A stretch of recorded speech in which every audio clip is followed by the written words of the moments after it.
Hi, everyone, and welcome back to the High Tea Hoops podcast. High Tea Hoops. Nice, Brian. This is Skylar, the Duchess of Hoops, here with Brian, the Duke of Hoops, as always. You really got in there that time, Brian. How are you doing? I'm doing fantastic. Can't wait for Christmas. And vaccines are coming out. Maybe I will one day be able to play basketball again. Yeah, some positive vibes this morning. I love it, Brian. We're so excited this morning to be joined by Paul Nicholson, the lead academy coach for the Plymouth Raiders, the head coach for the Raiders Development U18s, and a co-commentator for the Plymouth Raiders TV. I knew I was going to mess it up. Yeah. And live BBL games. Well, there's so much. There's so much to get through. I knew I wasn't going to be able to do it. Paul, how's it going? We're so excited to have you. Oh, thank you, guys. No, really, really excited to be here, to be fair, because, I'm a fan of the show, first of all. So I always get a little bit nervous when it comes to this sort of thing because I don't want the episode that I'm in be the one that I don't actually like. So. We'll tell you if this one gets the least amount of listens. Don't worry. Really help your ego out there. No, really excited. No, I've just been doing loads of different things like this. Like you've seen, I've got many hats. That's how it is sometimes in British basketball. And we've got a great group of guys at Plymouth Raiders who we all kind of dig in and get involved. And one day I could be coaching the academy. One day I'm on TV commentary. The next day I might be selling advertising. And we got multiple guys who do that. So it's good. So is life in sports. Yeah, I'm slowly discovering that, I've done it for a long time, but I've only been full-time for a few years, and I'm slowly discovering that, multiple hats is a good thing, but sometimes they're very tiring. Yeah, for sure. I agree that we would let Brian just get some Tottenham questions out of the way up at the beginning. I feel like we have to do this every time. We did this with Benson. Every time we have a Tottenham fan come on, I just have to give him 5 minutes. So what do you mean I you apologize. Have to? This is the topic for the podcast. Take it, Brian. It's not the topic. Guys, don't stop listening now if you're not a Tottenham fan. If Selena Conroy is listening, the BBL head of comms, known Arsenal fan, it was just our weekend, Paul. She used to like me, until this weekend gone. Probably until she finds out that I'm a Tottenham fan.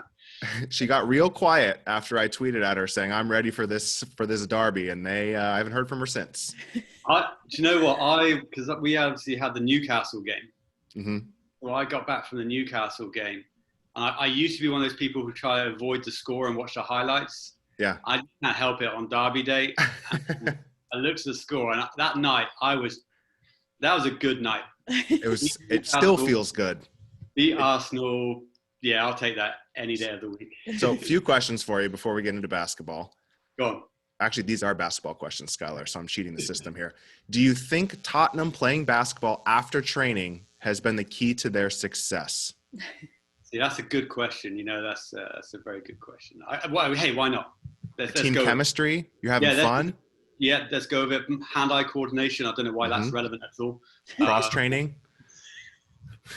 They say when you're younger, multiple sports is always good. So maybe these guys are just kind of taking that route. Let's go with it because until they started playing basketball, we were always shoulda, woulda, coulda guys, right? Yeah, as soon as they started hooping. Yeah, that's it. Game on. Yeah, Jose says, we need to be mean guys, bad guys. And basketball gets that little cutthroat attitude in there. So you watched the same documentary as me then? Oh, loved it. I chose those words over others that he uses. Okay, next question. What player on Tottenham would be your number one pick for a basketball team?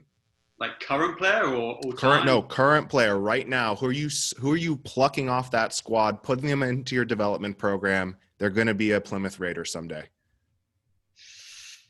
You see, I got two between two. So I'm going either Harry Kane, right? Because Harry Kane, he knows where the goal is. He'll know where the net is, right?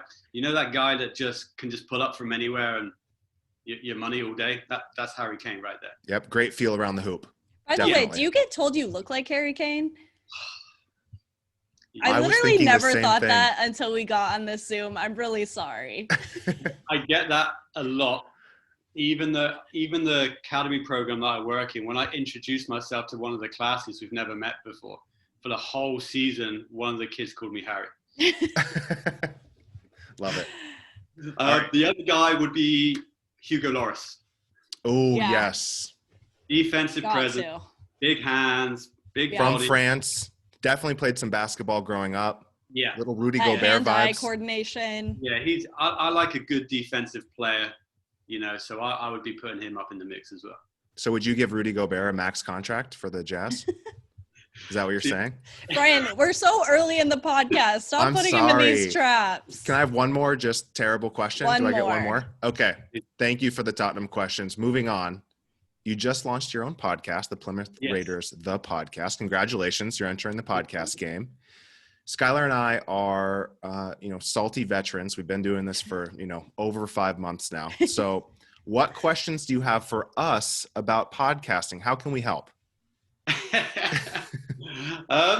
You got a microphone. That's step one. Yeah, I don't want to move it because I think the sound's good. Yeah, so don't move it. Right there. So when we come up with this podcast, I've done loads, I love podcasts anyway. And I listen to a lot of podcasts like yours, like others, and I won't give too many names in it. Some are great. Us. He pointed at us for the listeners. Some are not so great. And I think it's because there's so much generic stuff out there, right? Yeah. So many people saying the same thing, but regurgitating it time and time again. So for me, I would say, what do you guys do to kind of keep it fresh and keep it different? That's a great question. Wow. It is. Well, you're going to be a good podcaster. That's a good sign. That was a great question. Skylar, do you want to take this one? Yeah, I feel like I have 2 pieces of advice. I feel like if you're doing a pod where you know that there will be other people talking about what you're going to be talking about, don't listen to any of the other pods. Don't even look at Twitter. Because it inevitably you will end up regurgitating stuff just without even thinking about it. So just don't listen to anything. Don't look at Twitter. Do that all after. My second piece of advice, which I don't even know how strong I stand in this because it scares myself a lot, is don't be afraid to just say what you're thinking. Like, don't be afraid if people are going to get mad, if like players get mad, coaches get whoever. Just say what you're thinking because people will always appreciate that more than like people playing it safe, even if you make some people mad. Yeah, no, I like that. The first mistake I made is we just had we're getting our house redone. And the room I'm in now is my wife's photo studio. And we were doing this room and there was nothing in here. It was empty, replastered, completely empty. I had no microphone and I did the podcast in here. Mm-hmm. It really sounded like I was in a fishbowl. Yeah. So the first thing my GM said to me, he said, "Great podcast, really love it. You're in a fishbowl." So microphone. It sounds great right now. Next day, microphone, we're done. Yeah, you got it figured out. You're a pro already. My piece of advice, and this is for anyone starting a podcast, this is real. So I'm not being cheeky or I'm not being mischievous. I wasn't being right cheeky now, either, Brian. No, yours was serious, but you blame me for being mischievous all the time. Yeah. What is your unique perspective on the topic? What is your competitive differentiator? What do you bring to it? So we're obviously Americans covering British basketball, which, why? But we also bring unique experiences in basketball. So, if for me, it's like I played AAU growing up. I was an NBA fan since I could remember. So we have those unique perspectives that we can bring into whatever we talk about and our unique interests. And Zoe Skaman came on the pod and said, all right, figure out what your 3 pillars are. For me, I love basketball. I love business and I love the media side. So taking those unique approaches, Skylar is doing her fit. So she has her unique things that she's also blending into basketball. So that's what I would say. Competitive differentiators, or what is your unique outlook on whatever you're covering? Yeah, I like it because that's something we try. We wanted to make it a little bit different. So for us, it was, if we touch on basketball, that's fine. But the idea was actually we didn't really want to talk that much about basketball. Yeah. It was about lives of these guys. The episode that's out already with Alvisi Dusha, mm-hmm. He has some incredible stories of how he was an illegal immigrant and came over with his family. And he didn't even go into the half of it, but just the trials and tribulations that he had to go through just to mm-hmm. be in this country before he even touched a basketball was incredible. Mm-hmm. So stuff like that is, I think, in this day and age, people just want to hear a few more stories than stats. They want the inside information. They want to really know the people. I can compare it to maybe if you went for a drink with someone. If you go for a drink with someone, that's the stories you're going to get. Yeah. Yeah. Completely agree. I love the human stories. So I am so excited to listen to your podcast. Everyone go subscribe right now. We finally got Brian's Tottenham questions out of the way. Let's get into this interview. Let's finally get into it. All right, Paul, we brought you on as kind of the, expert on the British basketball youth development scene. We're still pretty new to the scene. So if you were to meet someone who was super new, how would you describe the youth basketball development system in the UK right now? How do kids get developed? When are they getting discovered? How are they getting recruited? Are they signing up? Are you finding them? That kind of thing. And does it look different in the UK as opposed to the US or in Europe? Just give us a little bit of a primer. I appreciate the title of expert. I want to take that away because I know there's so many guys who are phenomenal at this, developing players, but much appreciated. So that's the kind of question I've been asked a few times. I've attended camps a lot in America, and this is one of the first things they go to is like, what do you guys do differently? Yeah. For me, so the system works like this, right? So you've got, first of all, just fundamental playing basketball, right? So just kids playing basketball, like maybe in school age or younger, under 7s, under 6, just picking up a basketball, maybe just shooting around, having some fun. Because it's taught in schools, right? Is it one of the? It's growing massively. It's growing absolutely massively. But it depends what area you're in as well. If you're in London, you got a lot of basketball. Manchester, a lot of basketball. If you go to the sort of outside of the big cities, there's a little bit less. There's more. Where I live, there's a lot of rugby. Mm-hmm. A lot of rugby, a lot of cricket, things like that. So there's a lot of sports out there you need to compete with to begin with. But you have a system where everything, just like Europe, there's a club system. So you don't necessarily play. You will play for your school at a young age. So that pre-15 age, you will play for your school. Mm-hmm. But there's not really many focuses on school basketball. Not as much as there should be. Each school has their team. Sometimes some schools might have 1, 2 good players on it. Some may have more. Just depends what area you're in. But what you find is where we are in Plymouth, the best kids from each school will come and play for the club. Mm-hmm. Okay. So you can join the club. You can play recreational, pay some money, play some basketball. Or if you want to take it seriously, you can try out for the team. Under 12s, under 14s, under 16s, under 18s. And then it goes into academy. So that's like kind of your under 19s. Mm-hmm. And then it will go into university. But on top of that, you would also have NBL Division 1, 2, and 3. Mm-hmm. That gets regionalized as well. So there is a lot of basketball to be played. Mm-hmm. It's just the main thing for kids here is finding their level. And the main challenges we have is having people find their level early and get involved early. So many kids I've had at 15, 16, 17 who've maybe not played basketball or only played a year of basketball. We want to really bring kids in at a younger age. So for us, a big point is just bringing these guys in young. What can we offer them? Can we keep them in the system? Can we give them the best opportunities from a young age and not just 15, 16-year-old that just likes the game and is trying to offer something for all of them. I think the big difference, like we said, is things like the TV coverage, the media outlets, all this sort of stuff, the accessibility for the league. It's good and it's getting better. But if I walk down the street where you live and I said, hey, what about the Lakers? Or hey, what about the Pistons or whatever, right? Well, not the Pistons, Paul. Thank you for throwing in the Pistons. Thank you. And they're going to answer you because they're going to know. You might not like the answer, but they'll answer you. Yeah. If I said I could go to somewhere in Sheffield and say, hey, what about the Sheffield Sharks? They may not have any idea what I'm on about. Yeah. We just need to be known. I think when we get known, development of the young players will probably come a lot easier. Mm-hmm. We need to do more in the summer. I know you guys have AAU. Yes, we do. Taken over high school basketball, right? Yeah. People care more about AAU because now there's deals involved. There's college recruitment involved. There's all super teams that can get built. Yeah. It's unbelievable. Where in the summer for us, historically, we shut up shop a little bit and we work on skills and fundamentals and stuff. Where there's a place for that, but kids want to play. Yeah. Kids or have a show. Like AAU is the show. It's like there's a lot of mystique around it, and there's a lot of fun. And I just learned this, Skylar, friend of the pod, Murray Hendry, who's a Glasgow Rocks, fan favorite. He started playing when he was like 18.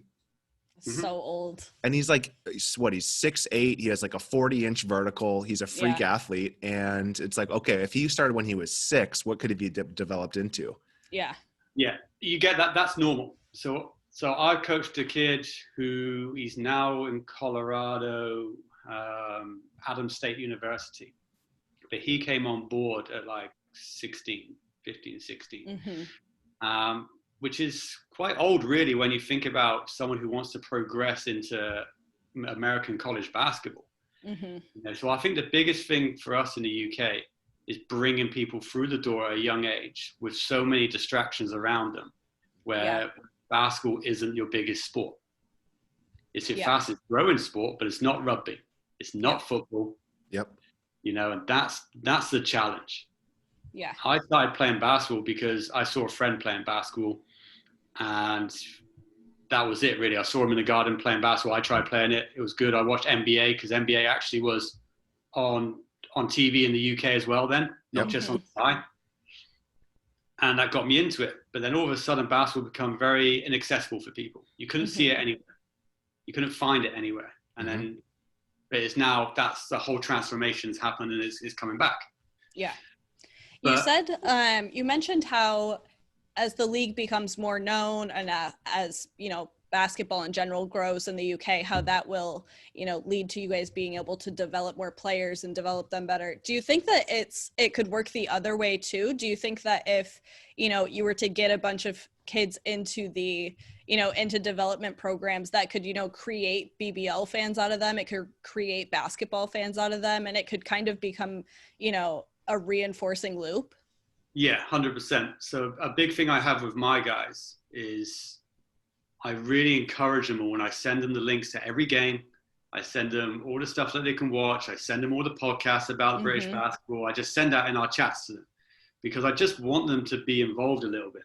Yeah. The amount of kids I've met who've played for a club from the age of 12 to 18 and never actually been to watch a BBL team play is unbelievable. It's huge. They haven't watched them on TV. They just like playing basketball.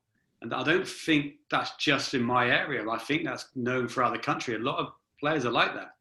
Yeah. It's actually a thing in the WNBA too. Like we just had the WNBA draft, and, a bunch of the players who got drafted, they asked them who their favorite WNBA players were, who they looked up to. And a lot of them just didn't have any answers because they weren't really watching WNBA games. It's kind of similar.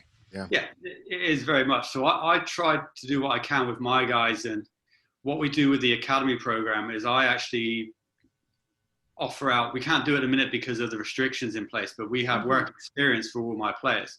So my players on a typical game day would be maybe mopping the floor or whatever on the court, grabbing rebounds for the guys, just get them involved so they can see these people, so they can see Andrew Lawrence, Ashley Hamilton, and look up to them and want to go there. And then we invite the pro players in to do some training with the guys. Yeah. And just try and build some sort of rapport with that. We're privileged where we are attached to a pro club. Yeah. Where there is plenty of people out there which are not. So it's them trying to find their niche as well. Yeah. Yeah. But it's difficult. It's always been a challenge because you're fighting against other sports, but it's growing and it's certainly getting there. There's no doubt about that. Yeah. Well, I think there's a big focus on let's have players become successful overseas, in the NBA that were actually developed in the UK system where, OG Anunoby is from the UK. He's born in London, but I think he was only 1 year in London before he moved to the States. If they've got passport, we'll hang on to that as long as we can. Yes, hang on to it. But I think like the Cam Hildreth story is powerful because he was actually brought up in the development system. And I know his dad was a exceptional player as well. So that helps when you have that type of coaching from an early age. But I'm hoping that we can see more of that talent being developed, from an early age where they don't go to the States. So they don't go and they can actually go through these systems and show that, it's legit. There's a lot out there. Like before Cam, there was a few, and there's a lot which go unknown just because the social media hype wasn't as big. Yeah. And if you look at Luke Nelson in the GB squad, Yep.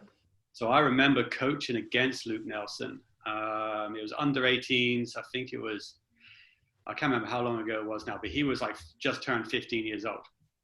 And he was playing for their under 18s team. But at the same time, he was playing for their Division 1 team. And he was getting 20 points a game for their Division 1 team. And at under 18s, he absolutely smoked us. Like, he was 15 years old, and he smoked us. He's good. It was unbelievable. Yeah. I've never seen a talent like that in front of my very own eyes right there. Just, I'm calling a timeout, and they're looking at me, and I'm like, because you got him Good anyway. luck. And he was like Cam. He just created something out of nothing, and it was unbelievable. You know, Cam has no right dunking like that, by the way. No, that's ridiculous. Yeah. He looks just like a scrawny white guy that's out there, and then he just explodes up and throws it down. I'm like, why can't I do that? Like, it's ridiculous. How tall is he? Is he 6'4", 6'5"? I don't know if is he that tall? He better be that taller. I'm going to be even more mad. Brian is 6'3", so if he is shorter Hey, Skylar, than him, 6'4". I'm listed at 6'4", all right? with shoes on, No, I'm just listed at 6'4". with a hat on.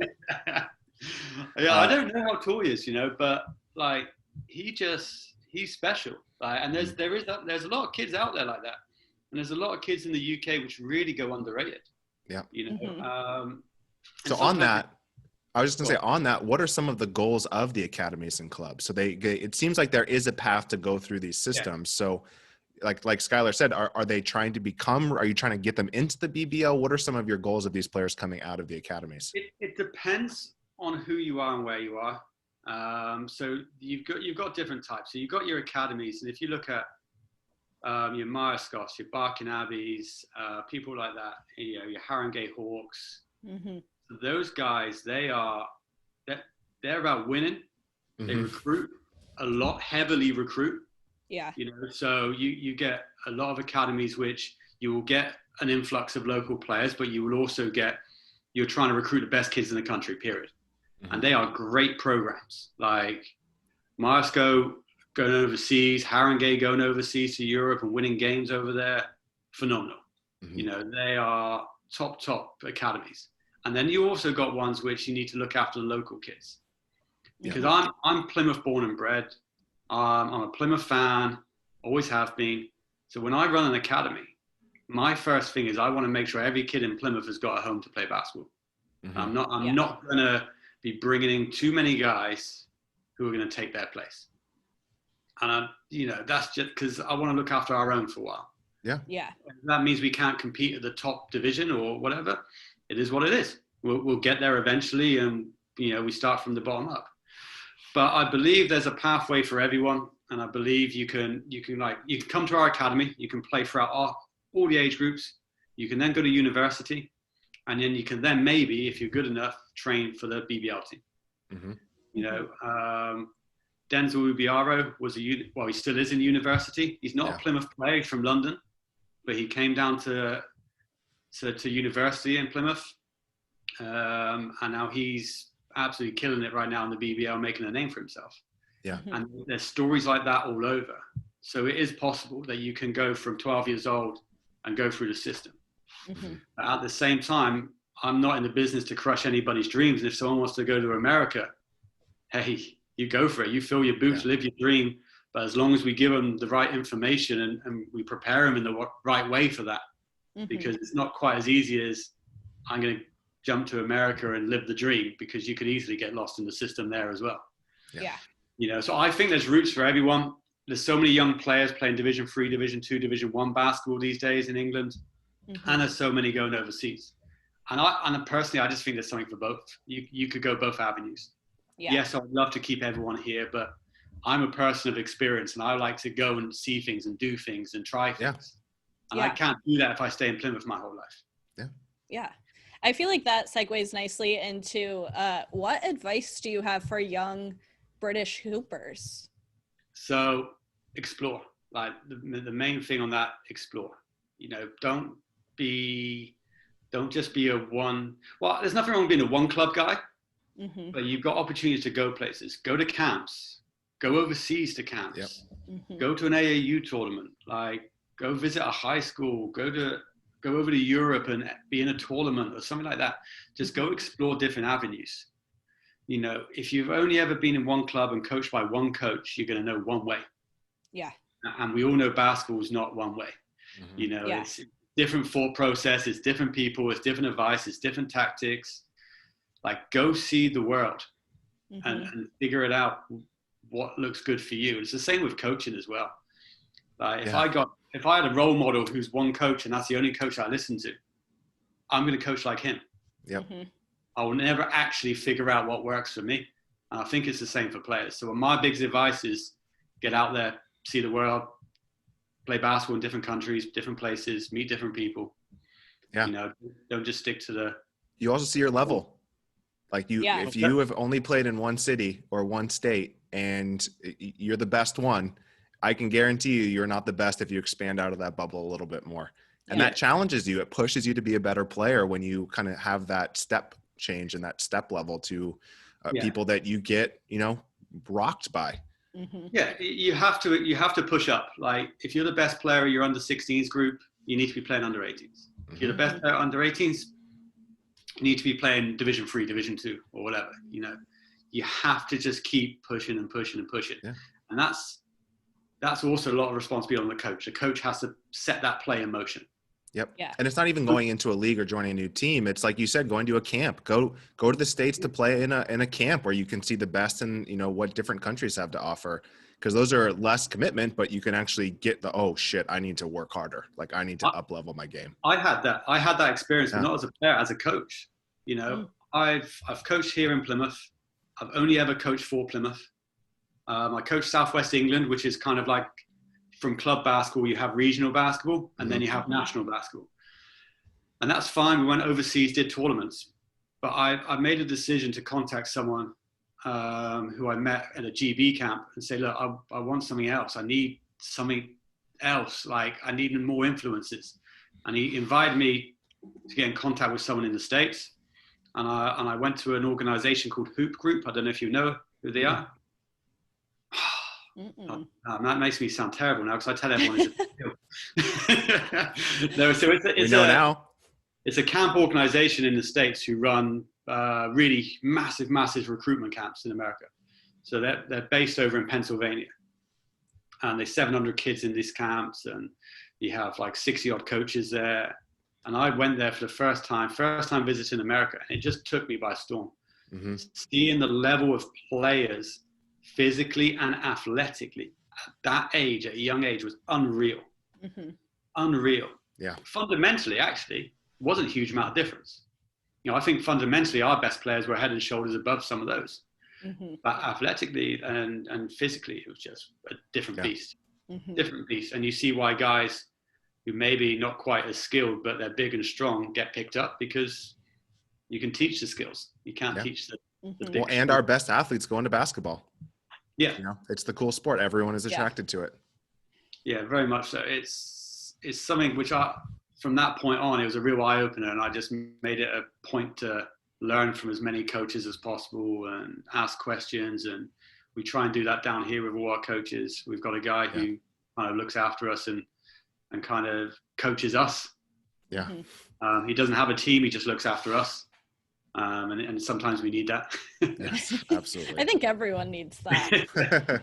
Let's finish up on one last question on youth development, and then we want to hear more about, you know, all the different hats you wear. So we'll move on to some of those. But why is developing youth talent important to British basketball as a whole? That was a really, I saw that question, and that's such a... It's a big one. Great question, It's a Skylar. big one. I like giving guests the tough ones. It's no cakewalk on the High Tea Hoops pod. And it's a broad question, so you can go anywhere with it. Yeah. We're excited. It's, right, okay. Lock it in, Paul. Lock it in. I'll stall for you for a second. The short answer is everything about everything. And I know that sounds really weird. It just is. You need to start at home with the coaches first of all, right? Because if you want to develop talent in British basketball, you have to develop yourself to develop the talent. So that's where it starts. And it's just, if we want to grow the game, we need people invested in the game. You need coaches invested. You need kids invested. You need parents invested. You need the guy down the street who just watches TV invested. Like, you just need everyone in it involved if you want to grow the game. So having the kids who go to school, who have all their friends, who see all their mates everywhere they go, who go home and speak to their families, having them invested and develop not just the skills, but actually just knowing the game of basketball will be contagious, because Chinese whispers. And that will just happen. You know, I think for us as British basketball, we wanted to do better at the national scene. It has been happening a lot. Like, our junior national programs and our senior national programs have been, you know, working wonders, women and men. So I think we need to keep pushing that. And to keep pushing that, we've got to develop the young players. Yep. Those young players need to be somewhere where they can be competitive, whether that's here, whether that's overseas, whether that's in club basketball or whatever. They need to compete at a level that pushes them. And if we can do that here and keep everything here, it's only going to grow, and then the product's only going to become more attractive. And as we know, with the world that we're in, if the product's more attractive, more likely people are going to buy into it. I thought you did great. I think that's a great thought that was a great answer. No, the coaching point is, I love that too. It's like, you don't think about, we need to educate the people actually educating the players. And that's where you always have to start, or there's no developing that happens. And I was guilty for that. The guy, he asked one of the questions on Twitter as well. So he's a good friend of mine. Oh, great. I'm excited for that one. I was in a big rut at one point, because I was in a league in the conference, which was in the Southwest Conference. It's quite low down in the pecking order, let's say. And we won everything. We were unbeaten, and I was being invited to camps, and I was untouchable in my head. I was like, I keep doing what I'm doing. I'm killing it right now. I went into the Premier League under 18s basketball, and my first game was just terrifying. I think we got smashed by like 80 by some London team. Dang. Absolutely tore us apart. And I didn't know what to do. I had no answers because I didn't know enough. Yep. Yeah. But having people come in, sometimes not necessarily people who are maybe been in there as long as you or whatever, just someone to look at something in a different perspective and now educate me in a different way of looking at things. And I need to educate myself. And now I have a few more answers. Yep. You know, and you got to do that. If you don't do that, you can't expect the kids to get better. It just won't happen. Absolutely. All right, switching gears here a little bit more. How has it been calling Raiders games during a pandemic with no fans? Nerve-wracking. Like, it's really nerve-wracking. It's new to me as well. This isn't like something I've done for a long time. I've been coaching for, 16, 17 years in Plymouth, right? Since I was young. And then one season, a few years back, someone said, hey, do you want to stand in for commentary? The guy that normally does it's not there. Do you want to jump in? You know enough about basketball to say some stuff. I'm like, yeah, cool. So I did it, and that was fine. For one season, on and off, maybe 100 people listening on the YouTube link or whatever, because everyone else is in the arena. Yeah. And we did our first live broadcast, me and Pablo, the other week against, I think it was it Worcester? I can't remember who it was. No, Worcester or Bristol or something. We had 2,000 people tuned in. Yeah, and you can see that. Oh my days. And I know it's not about us, but it is still nerve-wracking. For sake. And I pulled apart with my friends, my fellow coaches, my players. Yep. Like the home fans. If there's one thing we found with BBL Twitter, it is people are not shy about criticizing what's going on the court or in the commentary. My academy players aren't shy. So I've got my phone in front of me because I try to interact as I do my commentary. And I don't know why I decided to do that. I just did it. And we decided to talk through halftime, all this sort of stuff. And my guys are giving me stick. I love that. I swear it's because we're not on a court right now, so I can't go and do anything about it. You can't make them run laps. Oh my gosh, Skylar's jinx. Even they're giving me stick. I think I spent 10 minutes the other day calling Ramon Fletcher Raymond. It wasn't. I know what his name is. It's stressful. It's me. I get on the podcast and all of a sudden I'm like saying insane things that I've never messed up before. Yeah. It's all right. That's very funny though. I enjoy it. I do enjoy it. I don't know how I'd cope with on-court commentary. I'm not sure about that. I quite prefer, I like being behind the laptop. Yep. Yeah. Absolutely. It's kind of like my safety blanket. That's fair. So, we said you wear many different hats. You're a coach, You're a commentator. If someone is new to the BBL, maybe they need, an NBA comparison to kind of understand what your coaching style is like, what your commentary style is like. I can tell that this is a nerve-wracking question already. I'm so excited. If you had to compare your coaching style to an NBA coach and your commentating style to an NBA commentator, who would they be?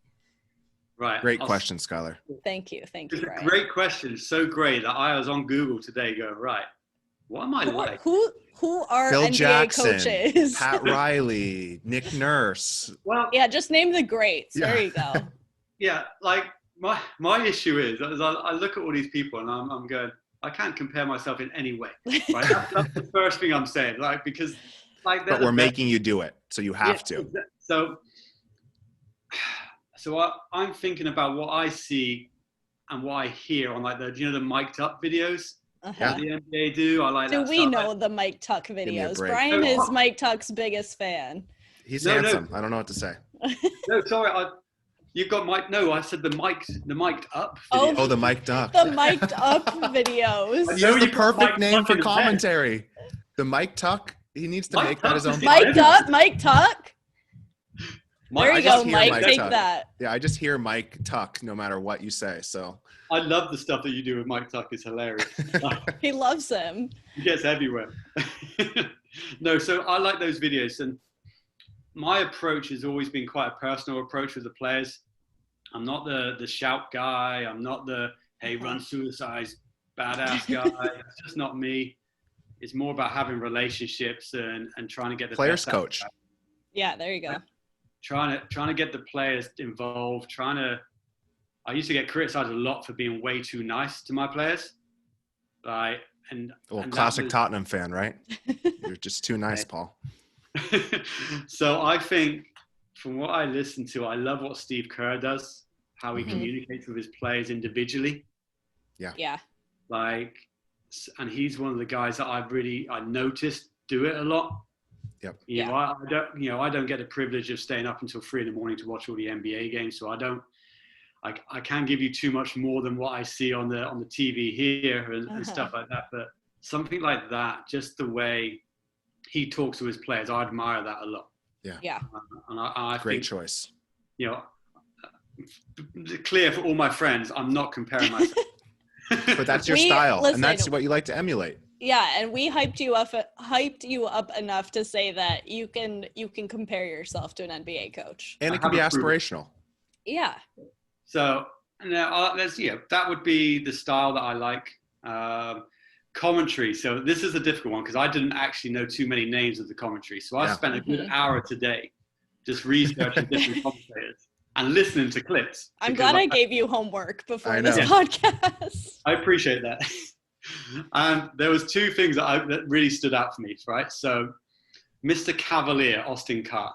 So I don't know, this could be something completely known to you guys, but it's not. It's not. So there was a game, Cavs versus OKC, and Melo was at OKC. And they called him Mr. Cavalier because he's just the biggest Cavaliers fan and he's a commentator. Mm-hmm. And Melo misses a free throw and he's just tearing him apart because he's a fan. Yep. And he got fouled out, and this guy was so happy that he got fouled out. He couldn't hide it. He couldn't be mutual. Yeah. He couldn't be mutual. And Mike Rice, he was the only commentator, I believe, to get ejected from a game. I would love to see that. That would be so funny. Get Pabs being ejected for something. He was arguing with the ref in the Trailblazers game against Philadelphia. He was a Blazers fan. and he ended up getting ejected from his microphone. So you're saying you're a nice coach. Yeah, you're a nice coach, but a harsh commentator. Just black and white. My problem with the commentary is I'm a fan. I said it on many podcasts. I sat front row of Plymouth Raiders at 14, 15 years old, watching the team, getting autographs, going to the camps. I'm a fan. Yeah. I had to apologize to Ramon Fletcher after the game. Nothing's too serious, but he saw me celebrating after the game against Newcastle. You know, and I'm stood up and I'm fist pumping in the air, and he's looking at me like, "Come on, man, like your commentary." So afterwards, I know Drew Lasker really well, so I went down and I said, "Hey, look, it was nothing personal. It was a great game. Like, it's a compliment to you because rarely we beat Newcastle by 1 point." Yeah. You know, and he was like, "Hey, look, it's all good." He was really cool about it. There was no issues. But I'm a passionate fan, and it's trying to balance that on commentary is difficult. Yeah. All right. Final question of our questions. Then we'll move on to Twitter. Well, I have questions. one more, Skylar. I have another bonus question. We'll let you throw in a bonus. How many months would you need to get Brian into playing shape for the Raiders? We want Brian on the Raiders. How many months do you need with him to get him into shape? How many minutes do you want? Okay, let me give you my scouting report. Quick scouting report. I'm 6'4", listed, Skylar. 6'3". Don't say I'm 6'3.5" without shoes. With shoes, I'm certainly 6'4" or above. It's got a lot of hair right now. It might be an extra couple. Yeah, inches. I do have a lot of hair. Look what I'm. Oh man. I just have some great flow. It's actually cut, but it's just hats for days now. 6'4", got a 6'7" wingspan, so I've got some defensive length. Mm-hmm. So not I short did not arms. mean for this to just turn into Brian describing himself physically. You pushed it over. I probably have arthritis in both ankles. Just turned 30. I'm a very good shooter, but I'm a little overweight right now in the pandemic. So you're gonna have to work off those pandemic pounds. But great shooter, great 3-and-D guy. And I'm looking for 15 minutes a game. Glue guy on the bench, bring me in. Locker room guy. I'm gonna be a great contributor to the atmosphere and the culture. Mm-hmm. Are you trying to get a contract? Do I need to call PJ up? And I mean, we'll see. Absolutely. So what do you think? How long? What will it take? So look, I've seen you play in fancy dress outfits. So that does show a positive that under extreme circumstances you can perform. Those hoops were definitely 10 feet, by the way. So don't be deceived. It was just camera work made them look shorter. I was dunking on 10 feet. Yeah, I have the same issue. I don't want to guarantee how long, but we do have one of the best rehab guys in the league. Oh, all right. Elliot Cockrell, okay, look him up, Machine Rehab. He is one of the best, he is the best rehab guy in the BBL, in my opinion. So if he gets his hands on you, okay, I don't think it'll be long at all. Okay. I think he'll put you through a workout program. He'll monitor yourself, and he'll be the jury right there. He'll be the one who turns to PJ and says, "Hey, this guy's good to go." All right, Skylar, there's my path. Then you're good. Second career. After 30 BBL players, I'll just take one of those American visas. They definitely couldn't find someone better.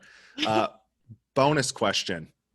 Would you consider coaching for the London Luperlonics, London and the UK's first NBA team? See, I've heard a lot about this. Yeah. The Luperlonics. And I love the name because I used to love the Sonics, right? Oh, yeah. I was a big Sonics guy of Gary Payton and Sean Kemp. I used to love that when I was a kid. Had the shoes with the zips on the front, everything. Oh, so cool. I think who's on the roster? Can we just check that? Okay, so Mo Moonsey is the GM. So you're going to be working with Mo. So I don't know if you get along with him or not, but good guy. We'll figure it out. So far, I've been recruiting Gareth Bale. So Gareth Bale's on the team. Confirmed. Not sure about his skill set. we may need to bring Elliot in to help him with rehab. Yes, exactly. Yeah. Yep, may need to help him. And so far, I don't want to put the cart before the horse. You can recruit players, so we don't have a huge squad built out yet. So you have that opportunity to build your preferred roster. Yeah. Okay, I guess I'd have to move to London. I can do that. Just for the season. You're in? All right. I'm in. Count me in. Just don't tell my boss that I'm moving. Just got it. Okay, we'll sign you up. You're on the waiting list. Exactly. Don't worry, this isn't recorded. All right, let's finish up with some questions from Twitter. We got some fun ones. First question from Ravioli. Not sure if that's their real name. Friend of the pod. At Joe St. Ledger. How can we encourage British players to go pro in the UK while studying on scholarship rather than playing college in the States? Right. So I really like this guy because he's jumped up on my Twitter a few times now. Yeah. And I've done a little bit of research on him. Shout out Ravioli. Merchandise from every club. Whoa. He has a T-shirt from every club in the league. That's very impressive. Like WBBL, BBL. I think it's really cool. I love that. Yeah. But how would I encourage him? This is a really difficult question for me because I said it earlier. It's got to be what's right for the guy, the person, the player. You know, I guess that's the question is, are you trying to encourage British players to stay in the UK? Yeah, 100%. You know, we want to encourage guys to go through the program, to be a part of what we do, go to Marjon University, you know, try out for the pro team. Like, we love that. The idea of that story. And I feel we've got the right people in the right places to make sure you get the best out of that person. Mm-hmm. You know, maybe years ago, you would encourage people to go somewhere else. I've done it before because I didn't think I could have got the best out of that person. So I thought it was better to go somewhere else. You can't be selfish. So many coaches are. They keep their guys, and maybe they need to play in a tougher league or whatever. So if that happens, you show them the way. Yeah. But I would definitely do it just by showing them the path. You know, really breaking down the ladder, taking them to a BBL session and saying, hey, look, this is where we want you to be. This is what it looks like. You know, same, take them to university. This is what it looks like. But you need to understand what's good for them, what's good for their family, what's good for their education. Like that has to come first before anything decides with basketball. You know? Yeah, for sure. I don't know if that answers it or not, but I would just actively encourage them by just showing them what's in front of them. Yeah, but that was a great answer. Yeah, just don't be narrow-minded about it. I'll show them plenty of other opportunities as well. Yeah. And they have to make that choice. Moving on to a question from Ben Roper at Benir, Benir. What changes would you make to the talent development system in Britain to bring it more in line with Europe? So Ben Roper, I've known for a long, long time. This is a friend. Yeah. We love a friend contributed question for our guests. I texted him as soon as I saw this and I said, I hate you because he likes to get me researching stuff. Lots of homework before this pod. He's the guy that coaches the coaches. So he's always on my case, and we always, he's the guy, if you give him an answer, he'll break that into another 5 questions, right? So my answer for the Europe, I would say what I would like to see over here more is 3v3. Mm-hmm. Right? So, you go to FIBA 3v3 tournaments are huge. Olympic basketball coming up, right? 3v3. Okay. Mm-hmm. Go to the States. I don't know if it's big over there, but I would like to see a more serious approach to 3-on-3 basketball. Mm-hmm. Because the reality is it helps with spacing, creativity. You get more shots because you got the ball more. Okay. You get more passes because you've got the ball more. Yeah. You develop your 1v1 skills. It's exciting to watch and it's easy to organize and play. Mm-hmm. Yep. And when we start talking about what sort of players we want in teams, we want guys who can guard the 1v1. We want guys that understand spacing. We want unselfish people. And all of that goes into 3-on-3 basketball. Yep. All that goes into it. So I would say I would love to see, we do bits over here. Mm-hmm. Like there is a few bits and bobs going on, but I would like a more serious approach to that style of basketball, because I think it would really benefit sort of the young kids. Yeah, it's really fun. I mean, we have huge 3-on-3 tournaments here in the States. Yeah. And there's actually pro levels you can go to. Like my point guard on my league team that I play with is Damon Huffman, and he was on the U.S. 3-on-3 team that won the World Championships in Amsterdam. And we had a guy last season. Yeah, we had a guy last season who played for Estonia. So there's you can reach really high levels professionally in 3-on-3 even. So it's not like it's just its own skill development. For a younger age group, it was like guys play 3-on-3 all the time, right? Yeah. Right. But to have something more organized for a younger age group, maybe in the summer we're filling this void into summer with a 3-on-3 national league. Anything. But you've got to man that. You've got to find the coaches to do it, and then you start talking money and everything else. But that's great. I would like to see that a lot more. Yeah. Regarding getting guys ready, like I said about before, you've got to give them educated information. If I take the example for the USA guys, I've had plenty of guys who want to go to the USA to go to college. So I invite them to come with me to a camp. I show them what it's like. I introduce them to people, to college coaches, and just say, hey, look, this is what it's all about. This is what it's really like. You're going to move away from home. You're going to be put in pressure situations. You've got to be on top of your grades. You're going to be, all this sort of stuff, and just give them real information. Give them real information. And it's the same with the BBL stuff. Yeah. Help guys achieve better things by putting them in harder situations, which is still achievable. Test guys, let them see what the BBL setup is like. Talk to them, talk to pro players. I've had pro players in on Zoom calls with some of my guys just to give people downloads of what it's like to be actually a pro. Yeah.